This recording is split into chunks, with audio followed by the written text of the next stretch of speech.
جب ہم کسی بستی کو ہلاک کرنے کا ارادہ کرتے ہیں تو اس کے خوشحال لوگوں کو حکم دیتے ہیں اور وہ اس میں نافرمانیاں کرنے لگتے ہیں، تب عذاب کا فیصلہ اس بستی پر چسپاں ہو جاتا ہے اور ہم اسے برباد کر کے رکھ دیتے ہیں۔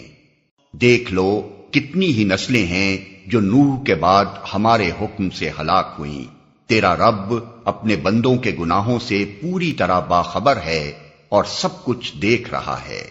جو کوئی عاجلہ کا خواہش مند ہو اسے یہیں ہم دے دیتے ہیں جو کچھ بھی جسے دینا چاہیں، پھر اس کے مقسوم میں جہنم لکھ دیتے ہیں جسے وہ تاپے گا، ملامت زدہ اور رحمت سے محروم ہو کر۔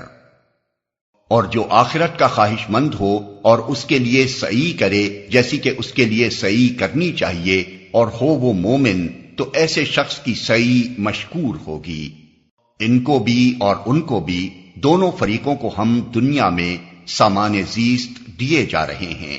یہ تیرے رب کا عطیہ ہے اور تیرے رب کی عطا کو روکنے والا کوئی نہیں ہے۔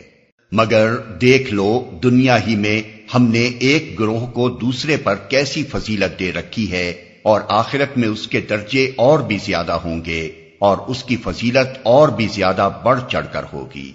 تو اللہ کے ساتھ کوئی دوسرا معبود نہ بنا، ورنہ ملامت زدہ اور بے یار و مددگار بیٹھا رہ جائے گا۔